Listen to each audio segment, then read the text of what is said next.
हाँ हाँ, तो आपने कहा था कि आयु और जन्म के बारे में कि शादी हो जाती है तो वो जन्म माना जाता है।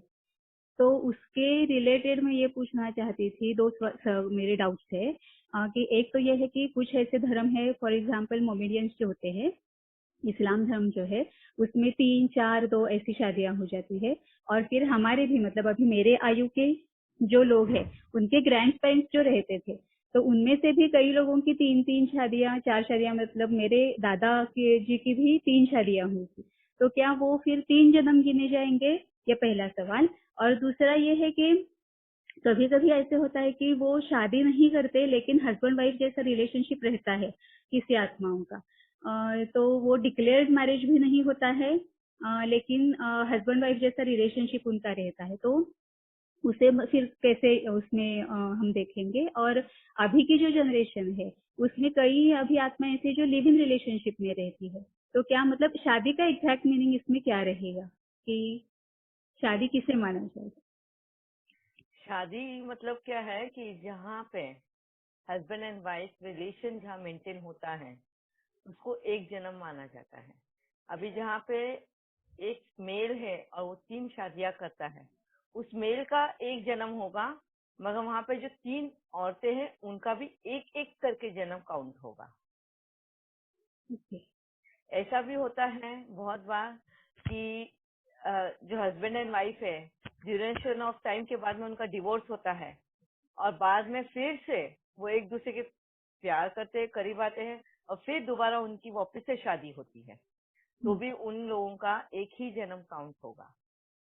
ये तो कर्माज है ना, जो आए बिछड़े, मगर वो एक ही जन्म में हुआ है, एक ही इस बर्थ में हुआ है, इसके लिए वो एक ही जन्म काउंट होता है। अभी ये जो कॉन्ट्रैक्ट मैरिज है, लिव इन रिलेशनशिप है, ये सभी के लिए उनका एक जन्म काउंट होता है। अगर उनका रिलेशन और किसी और के साथ में भी होता है, मगर वो एज कर्मास फेड रहे हैं, they are finishing the karmas. जैसे किसी के साथ में काम विकार का है, किसी के साथ में ना एक समझौता है या कुछ है, तो they are finishing the karmas, but be in one with one is called ये ओके। एक जन्म। ओके। मतलब अगर मेरे दादाजी ने अगर 3 शादियां की थी फिर भी उनका जन्म दादाजी का एक ही एक माना। जन्म, दादाजी दादाजी का का एक एक। जन्म और हाँ। आपकी तीनों दादियों का एक एक जन्म काउंट होगा। ओके। अच्छा, ठीक है। अभी दूसरा मेरा सवाल है जो आपने कल बताया था ना कि उपाय के तौर पर किसी की वाइफ को अलग रखा गया, इसीलिए आपके युगल में, तो इसीलिए आप उनके साथ मतलब रह नहीं पाए। वो किसी जिनके साथ कर्मा फिनिश करना था इसके लिए वो किसी और के साथ रहे और आप उनके इंतजार में रहे। तो क्या जब से ये शुरू हुआ था, उपाय बताना शुरू हुआ था आपका और आपके युगल का, तो कई सारी आत्माएं ऐसी ऐसी होंगी जिन्हें आपने ये उपाय बताया होगा, मतलब आपके युगल में। तो क्या कई जन्मों में ऐसे रहा होगा? मतलब इसीलिए एक के कहा साथ तो ना, पता चला। इसीलिए कहा बाबा ने ही ये क्लियर किया कि पिछले जन्म तक हम हाँ दोनों हाँ। साथ में ही रहे हैं, सिर्फ इसी जन्म में हम अलग हुए हैं। अभी वो कहाँ है ये भी पता नहीं है, किस हालत में है, और वो कहाँ तक अपने कर्मास पे कर रहे हैं। मैंने सहयोग देने का कर्म इतना मैं पे कर रही हूँ, है ना। उनके गलत कर्म के में सहयोग जो दिया उसका मैं पे कर रही हूँ, ये वो भी पे करते करते ही आए हुए हैं। ये जो बोलते हैं ना, रहा सा जो रहता है पिछला, बाकी वो बचा हुआ हम अभी पे कर रहे हैं।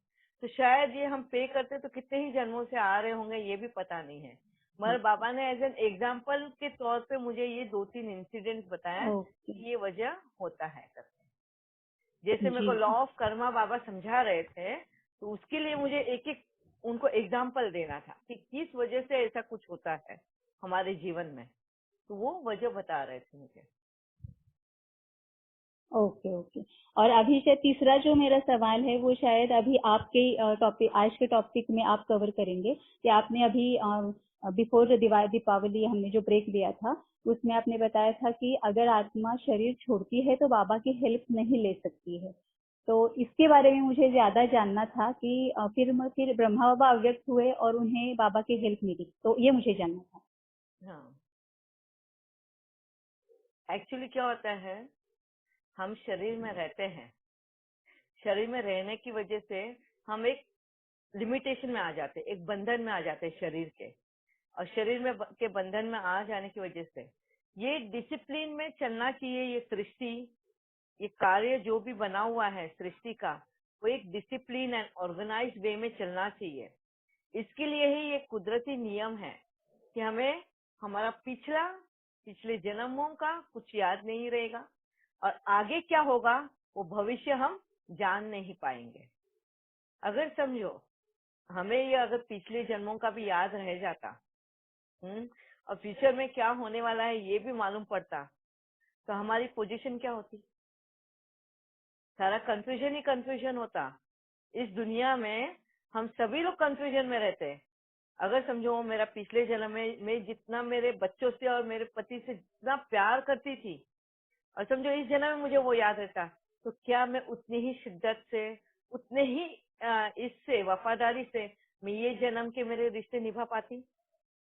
नहीं, क्योंकि मेरे को तो वही याद आ रहा है, मैं वही सोचती और मेरे को वहीं पे खींच होती। अगर समझो मैं पिछले जन्म कोई बड़े महारानी के घर की अगर हो, और इस जन्म में मेरे कोई कारणवश, कोई कर्मा की वजह से मैं गरीब घर में पैदा हुई, तो क्या मैं इस जन्म में वो खुश रह पाती? क्योंकि मुझे वो मेरा लग्जरी लाइफ दिखाई दे रहा है, और मैं जाके वहां पे मेरा हक मांगती कि मैं तो यहाँ की रानी हूँ, मैं बस चोला बदला है ना, इस तरीका करती मैं। या समझो मुझे भविष्य का अगर याद रहता, कुछ भविष्य का पता चलता कि मैं ये तो बनने वाली हूँ। समझो अगर मेरे को चार्टर्ड अकाउंटेंट बनना था, अगर मेरे को भविष्य का पता चल जाता कि मैं चार्टर्ड अकाउंटेंट बन गई हूँ, तो क्या मैं प्रेजेंट में उतने एफर्ट्स लेती? और अगर समझो मैं एफर्ट नहीं लेती, तो क्या जो मैंने फ्यूचर देखा है वो सत्य साबित होता? नहीं होता, है ना, वो बदल जाता। मैं अपना भविष्य खुद ही अपने आलस की वजह से कोई कारणवश बदल देती। और यही कुदरती, इसकी ये सारा कंफ्यूजन ना हो, इसके लिए हम जब इस शरीर में एंटर होते हैं तो हम इस लिमिटेशन में आ जाते हैं कि ना हमें पास्ट याद रहेगा, ना हम फ्यूचर जान पाएंगे। हमें सिर्फ प्रेजेंट में रहना है और प्रेजेंट कर्मों पे ध्यान देना है ना। हम जितना प्रेजेंट में रह के, जितना प्रेजेंट के कर्मों पे ध्यान देंगे, उतना ही हम अपना भविष्य बनाते जाएंगे। ठीक है। अब जब हम ये शरीर छोड़ देते हैं, शरीर के बंधन से जब बाहर आ जाते हैं, यानी कि हम इस कुदरती नियम से बाहर आ गए। जो शरीर के लिए कुदरती नियम बना है उससे हम बाहर आ गए। ठीक है। जब हम उससे बाहर आ गए तो हमारे लिए नियम थोड़े अलग बन जाते हैं। अशरीरी लोगों के लिए नियम थोड़े अलग है, क्योंकि वो इन 5 तत्वों का सहारा नहीं ले रहे हैं। डिफरेंस समझ में आया अभी कि ये 5 तत्व जो बने हुए हैं कुदरत के, उसका सहारा नहीं ले रहे हैं। तो अभी उनके लिए भी डिसिप्लिन है, उनके लिए भी नियम है, क्योंकि वो सूक्ष्म शरीरधारी है। हाँ, गैशियस फॉर्म बोलते हैं उसको, एस्ट्रल बॉडी है ना, गैशियस फॉर्म बोलते हैं एज ए साइंटिफिक। इसमें हमारे लिए हम उसको एस्ट्रल बॉडी बोलते हैं, और एस्ट्रल बॉडी बनता है हमारी थॉट्स से, संकल्पों से। ठीक है। हमारे संकल्प जितने शुद्ध होते जाएंगे उतने हमारे रंग भरते जाएंगे, और रंग जितने भरते जाएंगे उतनी एस्ट्रल बॉडी हमारी बनती जाती है। अच्छा, अभी यहाँ पर जब हम एस्ट्रल बॉडी में होते हैं उस वक्त हमें सारा कर्मबोध हुआ रहता है। कर्मबोध होना यानी हमारा पास्ट जन्मों का क्या था हमारा कर्म, और हमें उसके फल स्वरूप में फ्यूचर में क्या मिलने वाला है, वो भी सारा हमें पता चलता है। और ये मैं इसलिए कॉन्फिडेंटली बोलती हूँ क्योंकि इसको मैंने अनुभव किया है। जैसे मैंने अपने आप बीती में बताया कि मैं एक थोड़े वक्त के लिए मैंने इस शरीर को बाबा ने जैसे मेरे से छुड़ाया, और तभी बाबा मुझे मेरे पूर्व जन्म के बारे में बता पा रहा था। वो विजन कनेक्ट कर देना, ये करना, वो उस वक्त ही वो मुझे बता पा रहा था, है ना। तो वो नियम की उल्लंघना नहीं कर सकते, कि इस शरीर में रहकर हम जब जाते हैं एस्ट्रोलॉजी के पास, हम जाते हैं इनके पास अपना फ्यूचर जानने के लिए या पास जानने के लिए, कहीं ना कहीं हम वो नियमों की उल्लंघना करते हैं because of our anxious behaviour. Okay, तो इसलिए ये कभी भी अधूरा सच रहता है, कोई भी ये पूरा जान नहीं पाता सत्य। ठीक है, तो मुझे इसके लिए मैं कॉन्फिडेंटली बोलती हूँ कि एस्ट्रल बॉडी में रहकर जो हमारे लिए नियम रहते हैं, जो एस्ट्रल बॉडी वालों के लिए नियम होते हैं, वो उनके लिए ये है कि वो किसी भी शरीरधारी में बिना इजाजत के प्रवेश नहीं कर सकते। फर्स्ट तो वो है, जैसे अभी समझो ये घर मेरा है, मेरे इजाजत के बगैर कोई पराया इंसान इस घर में दाखिल नहीं हो सकता, है ना, क्योंकि दरवाजा मेरे हाथ में है।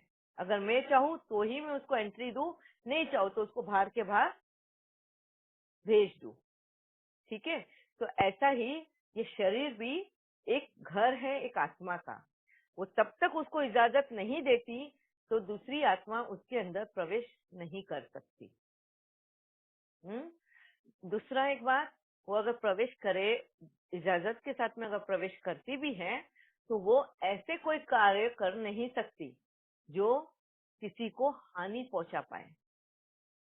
जैसे अगर समझो गेस्ट हमारे घर में आते हैं, तो वो कभी भी ट्राई करेंगे उस घर के रूल्स ब्रेक करने के लिए, उन घर में जो नियम बने हुए हों या कोई भी उनके एथिक्स हो, वो ब्रेक करेंगे? नहीं करेंगे। अगर समझो कोई मेहमान मेरे घर में आए हैं और हमारे घर में 12 बजे खाना खाने की नियम है, तो मेहमान को मगर आदत है 2 बजे खाना खाने की, मगर पूरा परिवार अगर 12 बजे बैठ गया खाना खाने, तो वो भी 12 बजे ही बैठेगा खाने पे। वो तो नहीं बोलेगा ना मेरे लिए रुको तुम, मैं 2 बजे खाएगा तब मुझे परोसना। वो अपने नियम नहीं लागू करेगा, वो उस घर के नियम को एक्सेप्ट करेगा, है ना, उसको ही सॉफ्ट बिहेवियर या पोलाइटनेस और ये सब बोला जाएगा। सेम ऐसी ही ये आत्माओं का भी होता है। इसीलिए जहाँ हम कहते हैं कि भूतों ने पछाड़ा है किसी ना इंसान को, भूत प्रेत इसमें घुस गया है, इसके लिए वो ऐसे बिहेव करता है और वैसे बिहेव करते हैं, ये सारा झूठ है, ये सारी मनगढ़ंत कहानियां हैं। ये खुद के ही मन के जो डर होते हैं, खुद के कॉम्प्लेक्स होते हैं, उसकी वजह से वो लोग वैसा बिहेव करते हैं।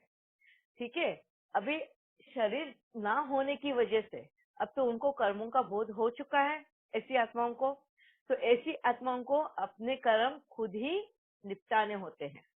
क्योंकि हमें बाबा क्यों हेल्प कर रहा है हमारे कर्मों को निपटाने के लिए?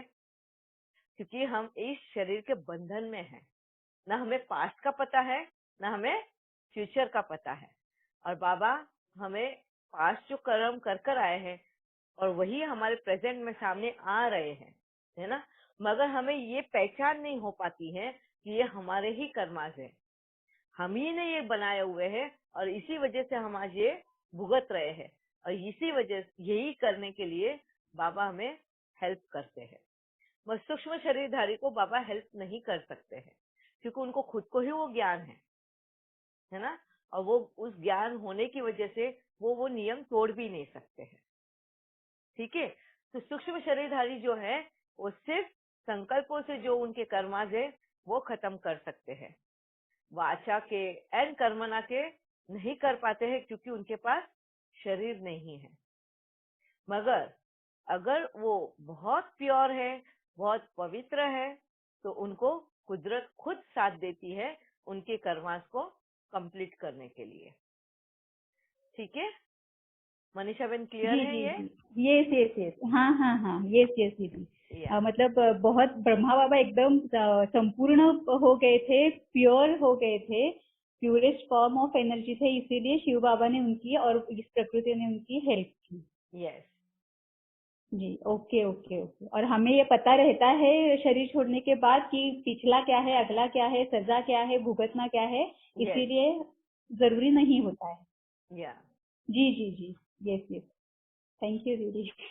दीदी ये और मैं प्योरेस्ट फॉर्म, सॉरी हाँ बोलो मनीषा बेन। नहीं नहीं नहीं नहीं, मेरा हो गया देवांग भाई जी, थैंक यू। ये जो प्योरेस्ट फॉर्म अटेन करने का हाँ जी, संकल्पों से ही पहले तो करना पड़ेगा ना। वही से तो स्टार्ट होता है ना, हाँ। वही तो हमारा मेन रूट कॉज है। इसके लिए तो बाबा हमारी संकल्पों पे ही ध्यान देता है ना ज्यादा। सबसे पहले आता है आत्माओं के संकल्पों पे ही ध्यान खिंचवाता है, क्योंकि कर्मना के साथ में जो हम कर्म करते हैं वो तो बहुत बार हम कॉशियसली ना ये अवेयर रहते हैं, और एक रियलाइजेशन भी होता है कि कहीं मैं गलत कर्म कर रही हूँ, है ना, या गलत शब्द बोल दिया किसी के लिए, हमने गाली वाली निकाला, तो हमें वो भी कॉशियस होते हैं। मगर हमारा बस नहीं चलता है वो तो संकल्पों पे। तो वहां पे अभी ही 3-4 दिन पहले ही मुरली में आएगा। यस, तो वहां पे ही बाबा सबसे पहले हमको काम करने लगाता है, हमारे संकल्प पहले पवित्र बने। आज कुछ आप दूर देश से बात कर रहे हैं ऐसा लग रहा है। आवाज क्लियर नहीं आ रही है? नहीं, बहुत दूर से बात कर रहे हैं ऐसा लग रहा है। थोड़ी सी लो है रोज के कंपैरिजन में। अच्छा, भी पता नहीं मेरे को वॉल्यूम कितना है इसका, आ रहा है, थोड़ा बढ़ गया है वॉल्यूम। वॉल्यूम बरोबर है, लेकिन ऐसे लग रहा है जैसे बहुत लंबे किधर से बात। अभी आएगा आवाज? हाँ, क्लैरिटी तो है, क्लैरिटी में कोई प्रॉब्लम नहीं है। नहीं, मैंने हेडफोन्स चेंज किए, इतने दिन में मेरे बेटे के यूज कर रही थी। आ रहा है ना आवाज? हाँ दीदी, क्लियर है, आवाज तो क्लियर है। ओके, अच्छा, और किसी के कुछ क्वेश्चंस हैं? मामा, शांति मामा। ओम शांति अशोक भाई। मामा, एक क्वेश्चन पूछ सकता हूँ अभी? हाँ पूछिए। में क्या है, जैसे बहुत पेपर आगे चल के आ रहा है, तो उसमें से एक पेपर ऐसा भी आ रहा है कि बहुत सी आत्मा ये विलास के समय और आने वाले है। एक मिनट अशोक भाई, आपकी आवाज बिल्कुल भी क्लियर नहीं है, इको आ रहा है और ब्रेक भी हो रहा है। हेलो, आवाज आ रही है? हाँ बाबा, यानी सुना है ऐसा कि आगे चल के बहुत पेपर आने वाले हैं, उसमें एक पेपर ऐसा आने वाला है कि बहुत से आत्माएं शरीर छोड़ेंगे और भटकती आत्माएं भी एक दूसरे के शरीर में आएंगी, और एक के बॉडी में दूसरे आत्मा, दूसरे तीसरे चौथे, एक दो आत्मा भी, 3-4 आत्मा भी घुसेगी, और ये सब ऐसा पेपर आने वाले हैं। ये सब पॉसिबल है कि एक आत्मा के अंदर एक एक दो दो 3-3 आत्मा साथ आएगी और ये परेशान करेगी, ऐसा भी पॉसिबल है? नहीं, ऐसा कभी बाबा ने कहा भी नहीं मुरली में कि सूक्ष्म शरीरधारी आत्माएं ऐसे घुसेंगी और वो तांडव मचाएगी, ऐसा कभी नहीं कहा। बाबा ने भटकती आत्माओं के बारे में कहा है, मगर हम देहधारी जो है ना, बॉडी कॉन्शियस है ना, और बॉडी कॉन्शियस की वजह से बाबा की इस बात को हम बॉडी रिलेटेड कहते हैं। भटकती आत्माएं हम आम तौर पे उन आत्माओं को बोलते हैं जो शरीर छोड़कर गई हुई रहती हैं और जिनका जन्म नहीं होता है, जो एस्ट्रल बॉडी में रहते हैं, उनको आम तौर पे भटकती आत्माएं कहते हैं। मगर अगर आप देखोगे, ज्ञान में आने से पहले हमारी भी स्थिति क्या थी?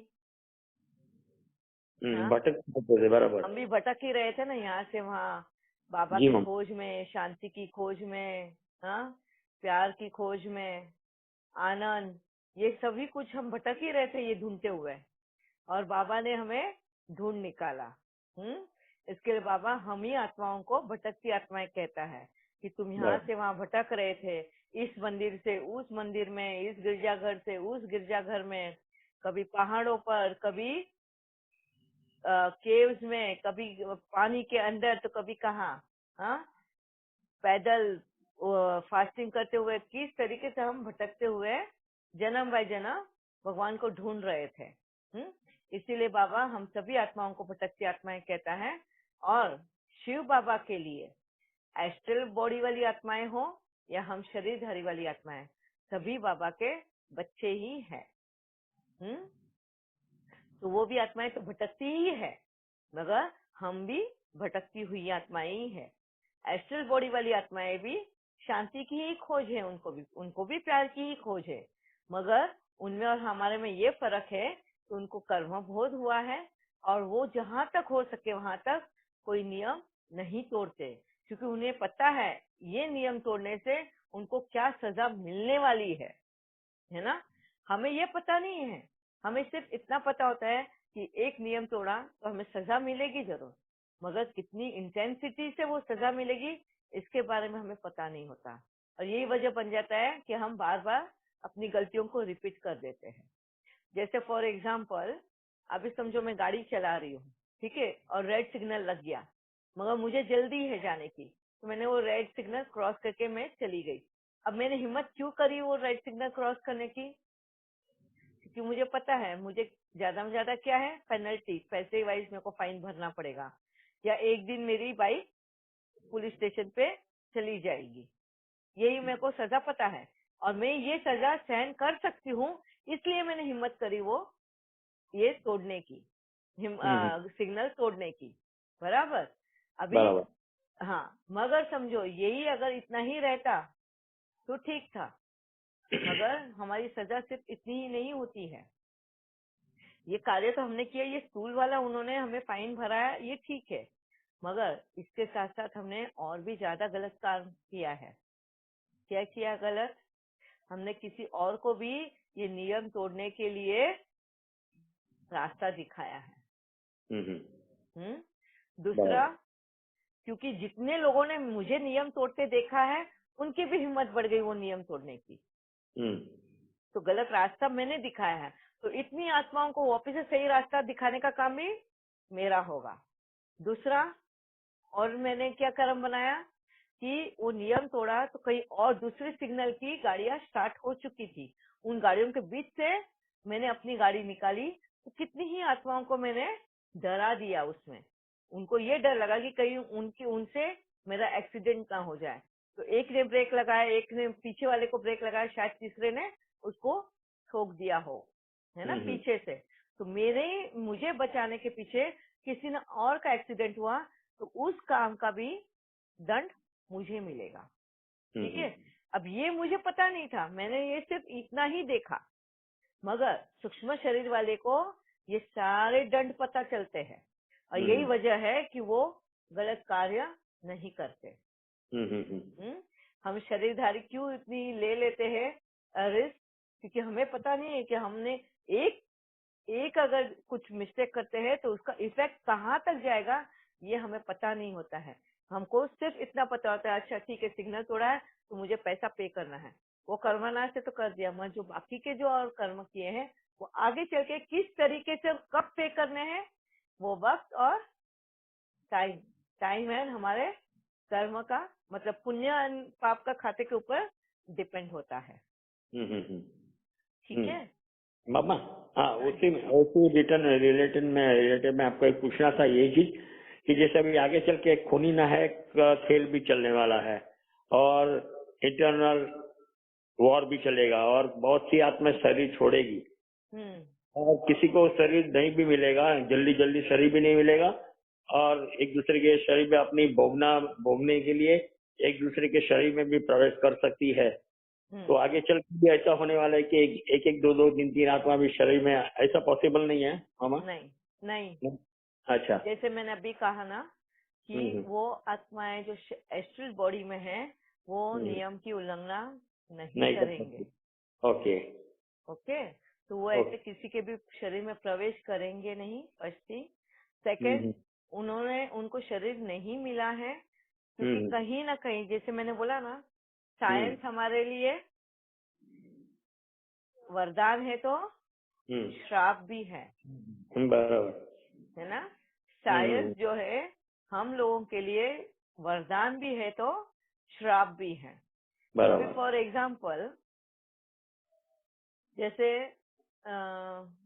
अच्छा मैं एग्जाम्पल देने वाली थी मेरे जन्म के बारे में। जैसे मेरे पिछले जन्म में मेरी गलती की वजह से मेरा मिसकैरेज हो गया था, तो जो बच्चे का जन्म होने वाला था उस वक्त वो आत्मा को जन्म नहीं ले पाई। ये गलती मेरी थी और इसकी भोगना मैंने इस जन्म में भोग भी ली, मगर उस आत्मा की तो कोई गलती नहीं थी ना, बराबर। उसको भी वो भोगनी पड़ी क्योंकि उसको भी तुरंत जल्दी शरीर वापस मिला नहीं। क्योंकि उसका जो वक्त लिखा हुआ था वो उस वक्त ही जन्म का था और वो जन्म नहीं ले पाया। ऐसी आत्माएं और वक्त तक उनको उस एस्ट्रल बॉडी में रहना पड़ता है और उनका जन्म उस वक्त वो एज ए वरदान के रूप में उनको जन्म मिलता है। जिनके मिस्टेक नहीं हो उन्हीं आत्माओं को, हाँ मैं वापस बता रही हूँ, क्लियर कर रही हूँ, जिन आत्माओं की मिस्टेक नहीं हो उन्हीं आत्माओं के लिए एज ए वरदान ही जन्म मिलता है। उन घरों में या उन कपल के यहाँ पे जिनको, जो कपल जिनके यहाँ बच्चे नहीं होते हैं, काफी सालों तक वो तरसते हैं बच्चे के लिए और जिस वक्त उनको वो वैल्यू समझ में आती है। अशोक भाई आप म्यूट कर लेना आपका। ओके। तो जिस वक्त उनको वो एहसास हो जाता है, बच्चे की कीमत पता चलती है, उनको बच्चा क्यों नहीं हो रहा है, क्योंकि कहीं ना कहीं पूर्व जन्म में उन्होंने उस रिलेशन की वैल्यू नहीं रखी हुई है ना। एक माँ और पिता और बच्चे की जो वैल्यू, रिलेशन की जो वैल्यू होती है वो नहीं समझी रहती है और यही वजह बन जाता है कि इस जन्म में उनको बच्चे की कदर करना समझना है और उनको बच्चा नहीं होता है और वो काफी मेहनत करते हैं, उसको रियलाइज करते हैं, उस बच्चे की ममता जो उनके अंदर है वो एकदम कचोटती है, तरसती है और रियल में जब उनको पछतावा होता है उस वक्त में उनके वो कर्म खत्म होते हैं और वो कर्म उनको खत्म होते हैं तो वरदानी रूप में ऐसी आत्माओं का जन्म उन घर में होता है। क्लियर हुआ ये कि किस तरह से उनको वरदान में होता है। तो हम क्या करते हैं इस यहाँ पर, तो मिरेकल हो गया। अभी अगर आपने देखा होगा, अभी अभी न्यूज में भी एक आया था कि कितने एज में थी वो लेडीज, आई थिंक 75 इयर्स की लेडी थी एंड 82 इयर्स का आदमी था, वो जो कपल था और उस एज में जाके उसने एक बच्चे को जन्म दिया है। पंजाब की या हरियाणा की ही है वो कपल, अगर किसी ने न्यूज में सुना होगा तो इस एज में उनको वो वरदानी ये मिला और उस आत्मा को भी वो वरदानी